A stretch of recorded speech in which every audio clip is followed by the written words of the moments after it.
Hello बच्चों, let's see this question. Question में दिया हुआ है कि C6H6 फ्रीजेस, ठीक है, benzene freezes at 5.5 degree Celsius temperature at which a solution of 10 gram of C4H10 what is butane in 200 gram of benzene freezes is degree Celsius.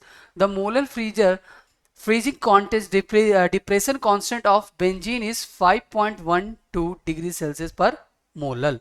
ठीक है, तो सबसे पहले यहाँ पे फ्रिज डेल्टा टी एफ, हमें ये क्वेश्चन कहाँ से पूछा है? जैसे ही हमारा कांस्टेंट दे रखा है molal freezing, molal freezing point of depression constant दे रखा है, तो हम जानते हैं कि क्या ऐसा नॉन वोलेटाइल सोल्यूट ऐड किया गया सॉल्वेंट में कि इस फ्रीजिंग पॉइंट क्या हुआ, डिप्रेस हुआ। तो हम जानते हैं कि delta T F is equal to क्या होता है बच्चों? Delta T F is equal to होता है के एफ इंटू मोलैलिटी। ये एम यहाँ पे क्या होता है? मोलैलिटी होता है। अब delta T F is equal to क्या होता है? Delta T F is equal to होता है T F minus T F naught is equal to K F की वैल्यू यहाँ पे 5.12 दे रखी है। एंड मोलालिटी इज व्हाट बच्चों? मोलालिटी क्या होता है? Moles of solute, moles of solute, ठीक है, weight of solvent in KG. ठीक है, यहाँ पे सॉल्वेंट का क्या होता है? वेट होता है, वेट ऑफ सॉल्वेंट, वो भी किस में रहना चाहिए? केजी में रहना चाहिए। ठीक है, अब देखिए मोल्स ऑफ सोल्यूट निकालते हैं। मोल्स ऑफ सोल्यूट कैसे निकलेगा? गिवन वेट कितना है? 10 ग्राम ऑफ ब्यूटेन दे रखा है। ब्यूटेन का मोलर मास निकालें, C4H10।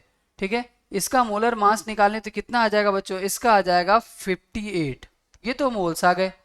अब आता है वेट ऑफ सॉल्वेंट। सॉल्वेंट का वेट कितना दे रखा है? 200 gram of benzene, 200 gram of benzene, और हमें 1 केजी का भी ध्यान रखना है तो 1000 से इसे डिवाइड करेंगे। यहाँ से डेल्टा टी एफ जो है वो कितना आ जाएगा? इसे कैलकुलेट करेंगे तो आ जाएगा 4.4 आएगा।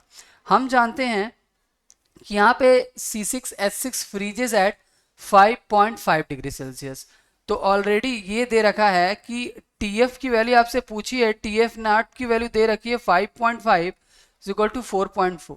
तो यहाँ से TF की वैल्यू क्या आ जाएगी बच्चों? आ जाएगी 10.2 डिग्री सेल्सियस। ये आपका करेक्ट आंसर है। Best of luck.